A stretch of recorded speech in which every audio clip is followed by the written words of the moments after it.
It's time for the only segment in boxing that gives you the facts and makes you laugh. It's Clapback Thursdays. God, it makes me horny. Yeah, baby. To tell you I told you so. I told you. I predicted the Canelo Crawford fight like a goddamn fortune teller. You're the Oracle? Canelo's feet were cemented on the canvas as he was hitting air. What the fuck was that? Props to Crawford. Thank you. He came up 3 weight classes and fought a beautiful fight. Good job. What a great performance. Did you get what you was looking for? Like taking candy from a baby. My candy. He just played with Canelo, made him look silly. And before you start with your shit about Canelo being old, just know that Crawford is older. I'm too old. That's not an excuse here. Look, I promoted Canelo's entire career, Put some fucking respect on it. and it was a huge flop. How do you like them apples? The only real fighters he's faced were Mayweather, Bivol, and Crawford, and they all toyed with him. Even Mayweather knew Crawford was going to school him. Thank you. He put $50,000 on Crawford to win. And as far as the undercard, Jesus Christmas, I feel bad for Turkey, wasting all that money.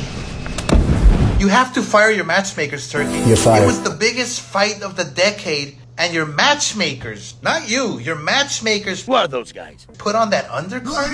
You paid all that money and had the biggest stage in boxing on Netflix, and that is really the best they could do? Didn't even try. If I was matchmaking, I would have put Shiraz versus Benavidez as a co-main event, with the winner fighting the winner of Canelo Crawford next. Thank you. That's how you promote. That's how you matchmake. You're a goddamn genius. Now, speaking of poor promotion, Dana White didn't have his best week. His t-shirt shrank smaller every minute, especially when he was questioned about his attempt to amend the Muhammad Ali Act. Why then do you want to make sweeping changes to the Muhammad Ali Reform Act that is meant to protect fighters to bring about a business model that currently has your company already paid out $375 million in antitrust lawsuits and has 2 potential pending class action lawsuits on the way as well?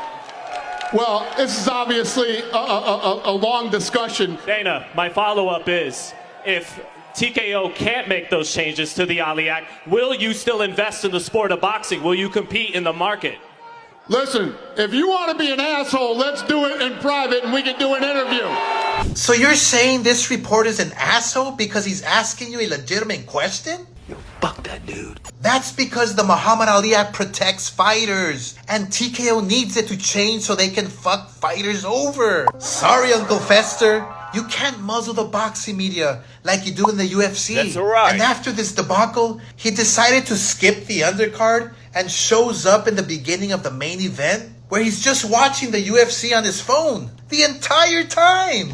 I wonder if he regrets abandoning the UFC for a sport that doesn't want him. Get the fuck out of here. It's like having a loyal girlfriend and ditching her for a hot one-night stand who ghosts you. You're left with nothing. And you go home with a hairy palm. Wait a minute. That's Dana White. Woman beater. And to make matters worse, for the entire promotion, you have the ultimate douchebag, Douchebag of the year. Richard Schaefer, trying to weasel his way back into an industry where he's been canned by everyone, including myself. You're fired. Fight Oracle reported that Schaefer's douchebaggery annoyed everyone the entire week as he tried to insert himself everywhere he wasn't wanted, and reminded us all that everything this guy touches turns to shit. He's shit everywhere. Oh, he failed with me, Anthem Sports, John Jones, Mayweather, and Pro Bellum, which was linked to the mob. There's no mafia. The list goes on. And as I always say, when it stinks, it's usually shit. And this guy is the biggest dump on the planet. I'm sorry for being such a shit to you all these years. I never usually talk poorly about any human being, but this guy tried to fuck me over in ways that you couldn't even believe. You couldn't imagine. Oh, the link to the story, to the article, is in my stories, so you can read it for yourself. So remember, kids, you're never a hater if you only speak the facts. And you know what? Clapback is made and based on the facts. And I have to say, it feels really good to tell the truth. So Richard, Dana, Canelo, fuck you.